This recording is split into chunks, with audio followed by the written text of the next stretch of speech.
So in this video, obviously going to be talking about WrestleMania, the subsequent fallout after, as well as, a few other little things going on in the world of wrestling. So obviously WrestleMania passed this weekend, and I'm not going to give a super long review of each match, per se, but I will go over what had happened, and obviously the big moments, the not so big moments even, because hey, they deserve some love too. But either way, overall, I'd call it a solid weekend. Would I call it an all-timer WrestleMania? No. But we'll say, spoiler, that it was an all-timer main event of Night 2, closing the weekend. No complaints also overall. Night 2 was definitely much better. And Night 1 wasn't even what I'd call really bad, just kind of there. Again, I watched now, I'm sure like a lot of you out there that are my age or older or even just a bit younger, have seen every WrestleMania. I watched my first WrestleMania on pay-per-view back in 1992, WrestleMania 8. I've never missed a WrestleMania on pay-per-view ever since. That's a record I'm proud of. So I'm going to start right away, obviously with Night 1, the six-man tag. This was a fine opener. Honestly, there was nothing truly outstanding about it. It wasn't meant to be an all-time classic. Hey, not everything needs to be Bret Hart and Steve Austin, which is the exact same thing I said to my cousins this past week. As a matter of fact, Night 1. So here's a crazy thing. So Night 1, I was supposed to watch at my cousin's place. And he has a nice outdoor / somewhat indoor sunroom, which is great just for lounging, hanging out, and watching sports or wrestling or whatever. And we were supposed to do that on a Saturday. I was going to go to my friends in Burlington on Sunday. The thing is, my cousin had a touch football game, so we had to switch the nights around. I did Burlington on Saturday, and my cousin's place on Sunday, which was even better because I got to watch the Habs-Tampa game 1 at the same time. So everything worked out, I think, the way it should have. But either way, going forward, the six-man tag, it wasn't bad to open the show, an appetizer, if you will. Again, the Usos, obviously, they're not people can love or hate them all they want. They're good at any spot in the card. They'll get the crowd going. LA Knight's over still. I will give credit to IShowSpeed.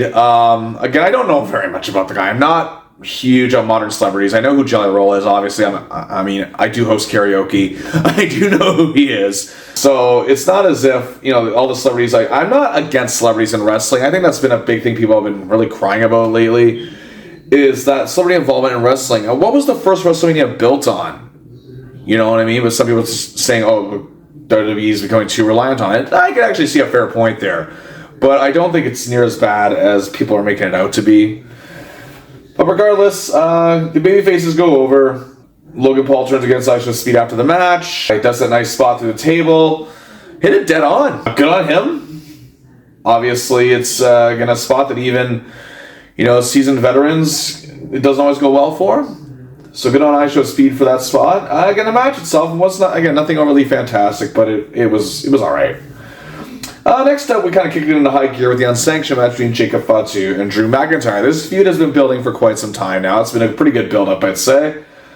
These two have good chemistry. They had a really good brawl, a lot of fun, good spots. I love Drew. And this is the thing I love about the little things about wrestling. I love Drew's selling of when he sees the toolbox. He's like getting those flashbacks from the Hell in a Cell match with CM Punk. It was a good little nod, and I liked it a lot. Again, these two are tailor-made for this type of match. But I believe both, even Fatu, who doesn't have the same experience as McIntyre, is just, you can stick him anywhere. You can stick him in any type of match, he'll deliver. And I believe that, again, this has been very well built up over time. This has been kind of what you want to say, again, something that still has to follow the opener, because the opener is supposed to get the crowd going, get them, riled up, but not overly excited to the point where they're going to be dead the next match. The crowd was still very much into it. And Jacob wins, which I kind of saw coming because it looks like they're giving him a really good push, which we'll get to later. Okay, so next up was a big moment. There was the Fatal 4-Way Tag Team match. There had already been some leaks on the internet, as I'm sure Uncle Dave got a hold of them. Brie Bella and Paige making her shocking return. Well, sadly not so shocking as it could have been, but that's not their fault. But either way, the ovation for Paige was phenomenal. So glad she got cleared to come back. And they defeated the Irresistible Forces, Nia Jackson and Lash Legend. I like their demolition nod. They were dressed in white in a throwback to demolition spikes that they used to wear when their masks and their vests. And it actually worked. Like, here comes the Jax, and here comes the Lasher. I like that nod to the Hall of Famers. And yeah, so also Charlotte Flair and Alexa Bliss and Bayley and Lyra Valkyria. Can never pronounce that right. My apologies. But yes, Brie Bella and Paige go over. I'm assuming, because of Nikki's injury, that Paige was likely supposed to debut. I'm just speculating here. It's likely supposed to debut on Raw.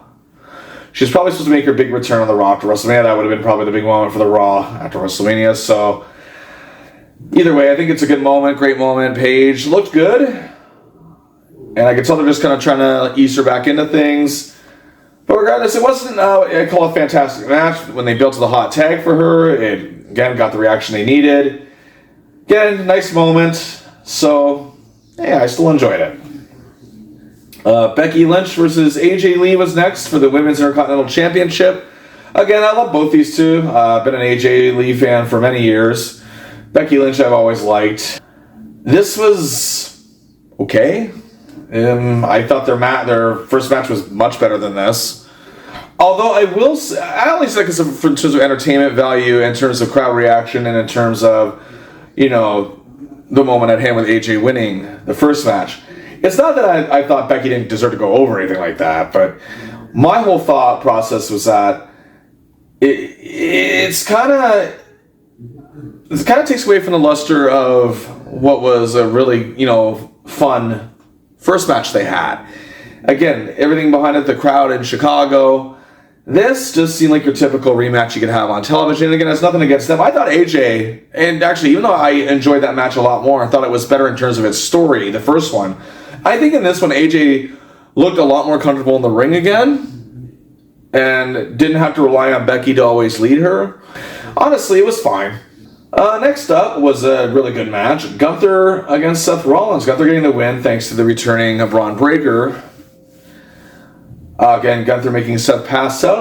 I thought these two clicked really well. I think this is the underrated match of the weekend. I thought that they really clicked.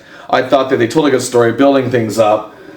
Obviously, you knew Seth was going to retire. I know that was a rumor. It was going to be like a kayfabe retirement, but no. I just think they wanted to, again, Seth's injury, I think, threw a wrench into a lot of plans, as I said before.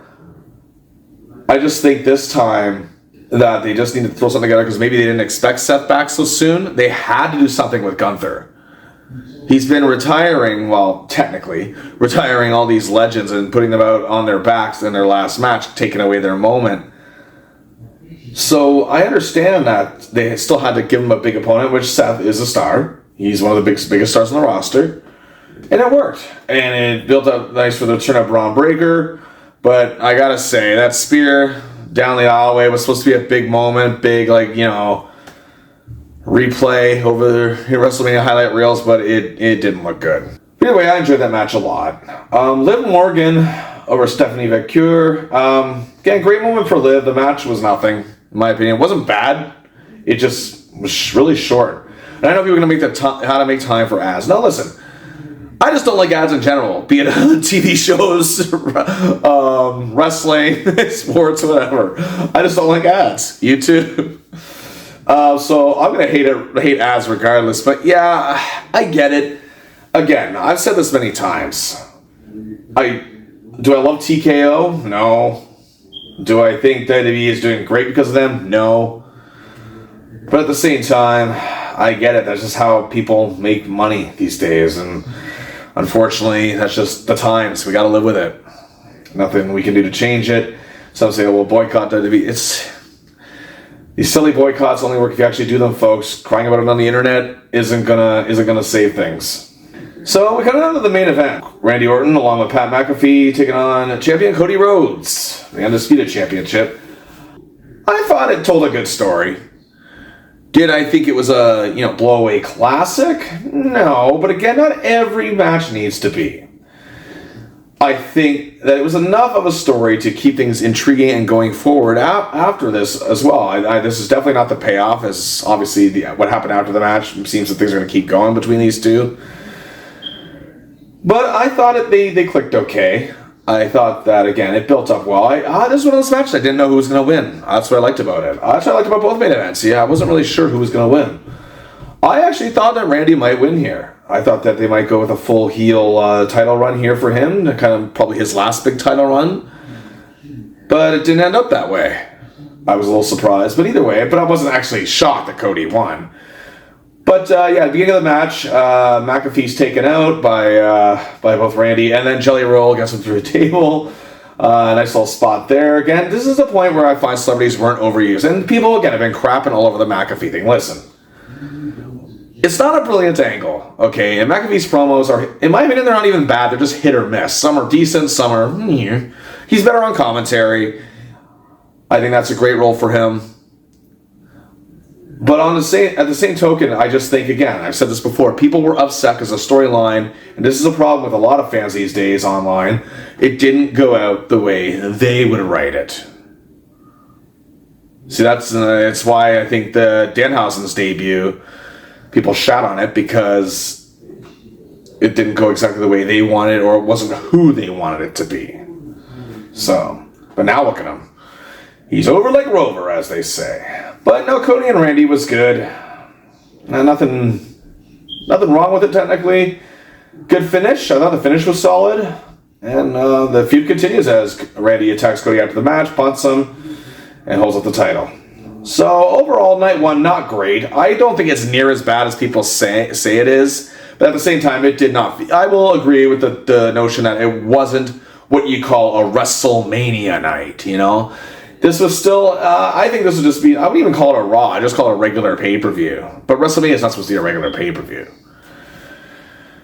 So overall, I didn't hate it. I didn't overly glow about it either. But there was nothing, again, even truly bad or awful. Nobody shit the bed or anything like that. Because I've even seen great WrestleManias where people have shit the bed in a match or two. Alright, so we move on to night 2, April 19th. Again, I make my way to my cousin's place. And we have a great time. My cousins are more casual fans. My one cousin, he's just started kind of getting into wrestling again the last couple of years because he has a workmate who's a hardcore fan like I am. And he has his favorites that he likes too. So we're going to go over WrestleMania Night 2. And it was rumored it was going to be opening the show due to jokes that Brock just wants to get his way back to Saskatchewan. He's from Saskatchewan. Oba Femi against Brock Lesnar. Lesnar, of course, with Heyman. It was a short match, but they put a lot into it. It was one of those short matches that didn't need to go long. It told the story it needed, and it put Oba Femi over like a monster. And that's what I liked about it. You see, I think that, and again, I'm just spitballing here. I'm just, guessing. And perhaps Brock, for Brock to go out, if this is indeed it, I know in wrestling you can't always believe everything you see as like a shoot. Or maybe, I would think WWE probably presented him with Oba Femi and he probably liked it. And that's why he put him over so strong here. I've never seen Brock put anybody over like this. So I have a feeling that's it, because what do you really do with Brock after this? And it was just a good, solid powerhouse match, close to 5 minutes. And it did everything it needed to do, and Oba was over like crazy. And it made him look like a star. And that was the goal. And you know what? Say what you want about Brock Lesnar, love or hate him. You can't dispute that he didn't put Oba over like he should have here. And it's exactly what it needed to be. Then Brock, unexpectedly I might add, takes off his gloves, his boots, leaves him in the ring, as the old tradition says. You leave the boots in the ring, hang up the boots, hugs Heyman, the crowd cheers him. Brock seems legit, emotional. So perhaps this is it, and if it is, again, you can't dispute that he had a fantastic run, drew a lot of money. Again, you don't have to like him, but you can't dispute that he was a big deal for a long time. With Brock, for me, it's always been hit or miss. But either way, kudos if it is it. Next up was probably the biggest surprise of the weekend. Thinking it was going to be a big throwaway match, short spot fest, but it actually ended up being really good. The six-pack ladder match for the WWE Intercontinental Championship. Penta successfully defending his title against Javon Evans, Dragon Lee, JD McDonough, Rusev, and Rey Mysterio. They gave them 15 minutes and they made everything of every second in this match. Again, when I say this is going to be a spot fest, that's not a criticism. This is the type of match that actually has to be a spot fest in order to work the concept. And everybody did great. Rey showing that he's still an ageless wonder. Even Rusev doing his power stuff, you know, it was good. It was like he was the powerhouse of the match, and it worked. McDonough, I thought, looked great too. Dragon Lee and Javon Evans. I think Javon Evans kind of stole the show, even though he didn't win the match. Shows that he's ready for, again, solid upper mid-card push. Penta looked fantastic. He remains very popular with fans, and fans were super into this match. And again, after what happened in the first match, the fact that they kept the crowd hot like this says a lot about these performers. They kept the crowd right into this show, and to be honest with you, nobody in this card lost the crowd. This crowd was hotter than night one, and yes, I know it was about 5,000 more, allegedly. I don't know, again, attendance numbers, you never truly know. But again, the point is that they were still, it seemed a little more enthusiastic on this night. So, fantastic match. Again, really into it. And again, my one cousin who knows nothing about these guys really, except for Rey Mysterio, was super into it. And that just goes to show that, again, sometimes you do have to cater to the casual fan, and this is the type of match to do it. Alright, next up we have Trick Williams versus Sami Zayn with Lil Yachty. Or Trick Williams was with Lil Yachty. I barely know I know of him. Don't know much about him or his music. But hey, that's okay. That's okay. Again, I don't need to know everybody. Again, I'm 43 years old. I'm not going to know every young celebrity. But regardless, this was more the settle down match. Again, I thought for the time they were given, they did well. Sammy wrestling like a heel, so I think that his turn's coming officially. But great moment. Again, it's one of those matches. It's a great moment, and it was a great moment for Trick. Winning the United States Championship. Trick is a crazy over. Again, future star in the making. Good for him. I think he's got a lot to him. Got a natural presence. Huge charisma. It's just what you need sometimes. But again, great moment. Match was solid for what it was. Next match is a street fight. Again, this is the Demon making his return, Finn Balor. I think it would have been better if they just waited for the Demon to come out at Mania. But that's just me. Against Dominic Mysterio, of course, Finn winning. Again, just your typical good payoff and the babyface winning. The feud. It had been building for a while. Finn's tension with the Judgment Day, and Dom, of course, being at the center of it. Dom's entrance was fantastic. The King of the Luchadors coming up, being carried on the throne. That was some great stuff. And obviously, Balor's entrance, amazing. Yeah, a lot of great entrances on these shows, I might add. But yeah, those were fantastic. I really liked it a lot. The match itself was pretty good, actually. Solid.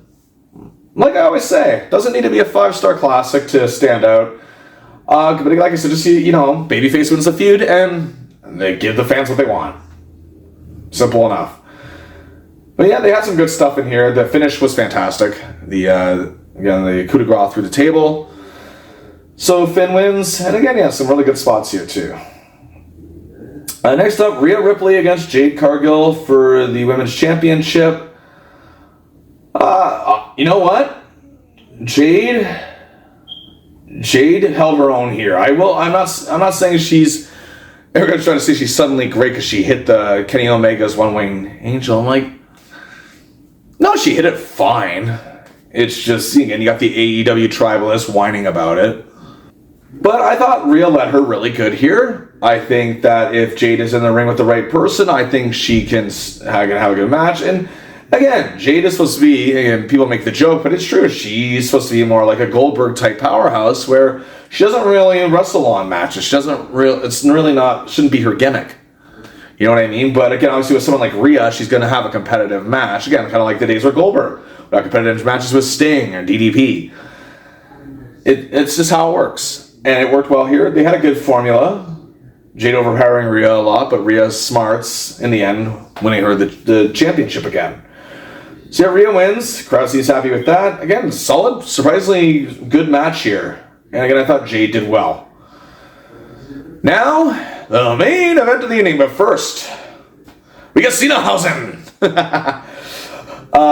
Funny segment with Danhausen and his little Hausens. And with John Cena, who announced the attendance again. So I knew they're going to have a moment with Cena and Danhausen. It was funny if The Miz come... Well, first The Miz came out, interrupted, did all that spiel with Cena. And I enjoyed it. It was just a fun little segment. Might have gone on a little too long, but it could have been much worse. Again, I love Danhausen, always have. He's a really good performer. Again, I'm sure there's going to be a match with him and The Miz somewhere down the line. But it was nice. A nice little segment there. Cena being disrespected by Miz and his crony. So I enjoyed it. It was, again, a fun little segment to just keep the crowd kind of calm, but not, dead into the main event. Oh, but they were anything but dead. Like I said, the crowd was very active this entire show. The entire night, too. And that kind of helped make it better, I think. So next up we have in the main event, Roman Reigns, CM Punk. Again, this is, in my opinion, the two best build-ups have been Oba and Brock and Punk and Reigns. The entrances gave me goosebumps. And thankfully this match started just after the Habs won in overtime. But Punk and Reigns both get amazing, epic entrances. Reigns, the video wall of the tribal table, the legends, his dad, Alpha, obviously Yokozuna there as well. Just fantastic. Again, it really gives you, again, right away it's giving you that big match feel, that big deal. These two look like stars before the bell even rang. Roman comes out, tremendous ovation. Punk's entrance was well built up. Him on top of the stadium in that sitting he does, the pipe bomb sit I call it. Comes out before the theme song even starts. Crowd's going nuts. His jacket. That got a lot of attention too. Representing, he had the Puerto Rican flag representing AJ's heritage. And the names of WWE staff who had actually passed away recently. Again, just a nice little tribute. Punk tribute a friend of his. Tribute to Larry. And on the back, though, this was, again, the piece de resistance. A crown representing Harley Race during his days as King Harley Race in WWF. Now, again, obviously people kind of, sneer at that run, but the point is it's still Punk paying tribute to one of his mentors. And, of course, Harley Race was part of WrestleMania 3, biggest card of all time. And it was just, again, just the subtleness of it, but also the aura that Punk is bringing with him. Last year he main evented night 1, this year he's main eventing night 2. Incredible. Comes out. Cult of Personality finally hits as he does clobbering time, lets the crowd complete it for him. They sing along. And even before the bell rings, you could just feel how special this is going to be. And my one cousin, he looks at me and he's like, this better be a match, but he's not a CM Punk fan. And everything they did in this match told an awesome story. The turning point was Punk getting trapped in the Tree of Woe, getting punched repeatedly, getting busted open, stairs, you name it. And Punk doing everything he could to Roman. And it was, to me, both guys came out of this looking fantastic. Roman again. Am I happy with Roman winning as a fan? No, I'm not. But at least they're trying to build new, interesting feuds for Roman as again, I'll get to in a second with the Raw that took place the night after WrestleMania. I really like the fact that it just kept building and building to the point where you didn't know if Punk was going to have anything left in him. That perhaps Punk's fight, again, this is like, again, the throwback to some of Punk's matches in the last year, especially with Gunther, where, it looked like he was done for and got his ass kicked. But he eventually, persevered, and when obviously he lost with the cash in. But my point is that this time, Punk was just too badly beaten. He hit Roman with one GTS. He does that spot where Roman they bounce off the ropes. That lands back on his shoulders, and you think, oh, this is it. Punk didn't have the strength to do another one, and that sealed his fate. Fantastic finish. No interferences. Loved it. Loved it. Exactly everything a WrestleMania main event should be. I think it's a top 5 all-time for both Roman Reigns and CM Punk. Again, me being a huge Punk fan for the past 25 years, I would put this in his top 5 matches, maybe even near the top. So overall, Roman wins, gets his big moment. Punk sells like he's dead. Even after the show was over, there's footage of him struggling to get up. What a way to end this show.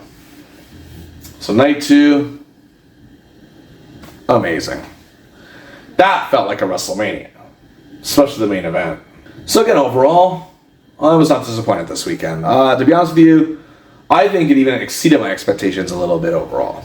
So now, we're going to talk about a few little other things that fell out from WrestleMania. And the elephant in the room, if you will, CM Punk and a fan altercation. Now, there have been times where Punk has been out of line in terms of fan interaction.